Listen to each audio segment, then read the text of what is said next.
Assalamualaikum warahmatullahi wabarakatuh. Sebelum kita memulai pelajaran pada hari ini, marilah kita membaca doa bersama-sama. Bismillahirrahmanirrahim. Raditu billahi rabba wa bil islami dina wa bi Muhammadin nabiyya wa rasula. Rabbi zidni ilma warzuqni fahma. Amin ya rabbal alamin. Baiklah, pada pertemuan kali ini kita akan belajar tentang salah satu hukum tajwid dalam Al-Quran, yaitu hukum nun mati atau tanwin. Nah, sebagaimana yang kita ketahui, nun mati adalah huruf nun dengan harokat sukun atau harokat mati, baik itu berada di tengah kalimat atau berada di akhir kalimat.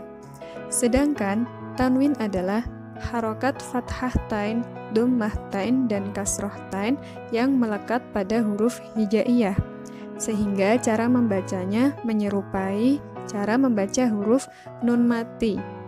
Contohnya, apabila ada huruf hamzah yang berharokat tanwin, maka ia akan dibaca an, in, un. Nah, hukum nun mati atau tanwin yang bertemu dengan huruf hijaiyah masing-masing memiliki cara membaca yang berbeda-beda. Ada yang dibaca dengan jelas, samar-samar, atau ada yang dileburkan pada huruf setelahnya. Hal inilah yang akan kita pelajari dari hukum nun mati atau tanwin pada pertemuan kali ini. Nah, teman-teman perhatikan ya, secara umum hukum nun mati atau tanwin dibagi menjadi 4, yaitu idhar, idgham, iqlab, dan ikhfa. Jadi objek utamanya adalah nun mati atau tanwin yang bertemu dengan huruf hijaiyah. Nanti terbagi menjadi keempat hukum tersebut. Nah, sekarang kita masuk pada hukum yang pertama, yaitu idhar. Idhar secara bahasa artinya jelas. Sedangkan menurut istilah artinya adalah apabila ada nun mati atau tanwin bertemu dengan salah satu dari huruf tenggorokan, yaitu wain, kho, ha, ain, ha, dan hamzah, maka dibaca jelas. Nah, yang dibaca jelas itu adalah nun mati atau tanwinnya. Seperti pada contoh ayat ghasiqin idza waqab. Pada kata ghasiqin, huruf qaf yang berharokat tanwin bertemu dengan huruf hamzah, maka tanwinnya dibaca dengan jelas. Ghasiqin idza waqab. Jadi huruf qaf berharokat tanwin bertemu dengan hamzah. Baiklah, sekarang kita langsung praktek latihan mencari hukum bacaan pada Quran Surat Al-Quraisy. Nah, sekarang coba kalian cari pada potongan ayat mana terdapat hukum idhar.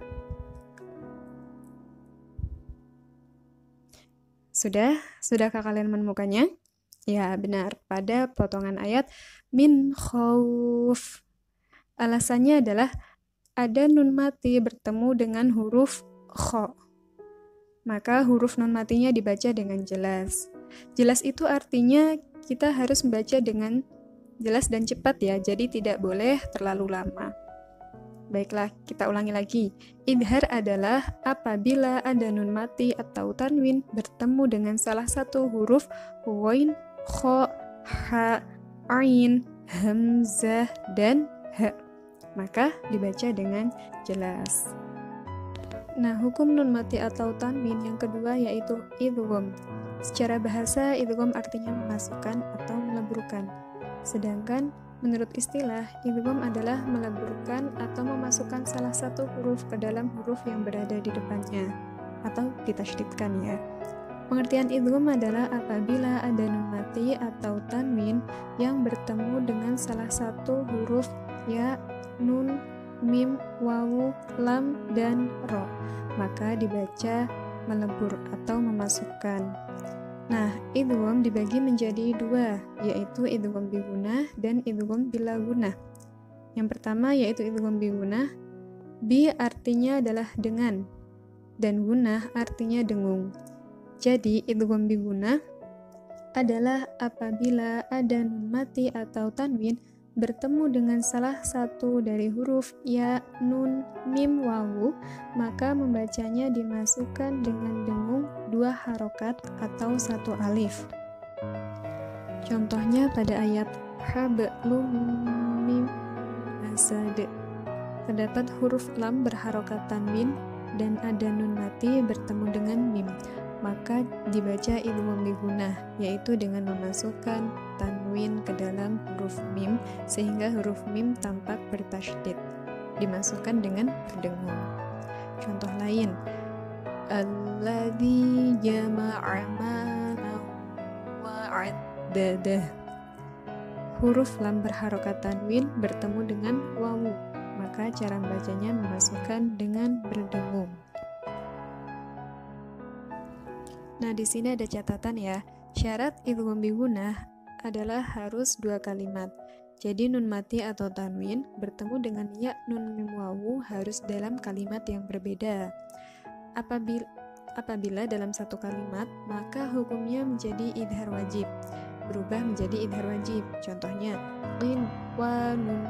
Nah, di situ ada nun mati bertemu dengan huruf wawu, tapi dalam satu kalimat, maka nun matinya tidak dimasukkan ke huruf wawu, akan tetapi nun mati dibaca dengan jelas. Qin wa nun. Nah, hukumnya menjadi idhar wajib. Nah, baiklah, sekarang kita masuk ke pembagian idgham yang kedua, yaitu idgham bila gunah. Nah, idgham bila gunah ini adalah kebalikan dari idgham bigunah. Jika bigunah itu artinya dengung, maka idgham bila gunah yaitu dimasukkan dengan tanpa dengung. Pengertiannya adalah apabila ada nun mati atau tanwin bertemu dengan huruf lam dan ro, maka dimasukkan dengan tanpa dengung, artinya dibaca jelas. Contohnya adalah pada ayat wailul likulli humazatil lumazah. Wailul likulli humazatil lumazah. Nah, di situ ada huruf lam berharokat tanwin bertemu dengan lam. Jadi dibaca idgham bila gunah, dimasukkan dengan tanpa dengung.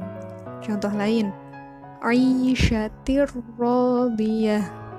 Nah, di situ huruf ta berharokat tanwin bertemu dengan ro, maka huruf tanwin itu dimasukkan ke dalam ro dengan tanpa dengung.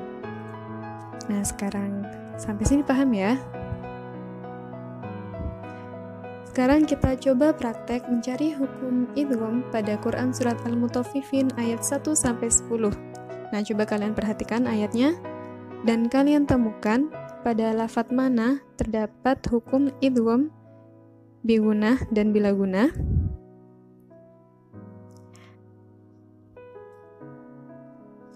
Ya, jawabannya adalah pada lafadz wailul lil mutaffifin.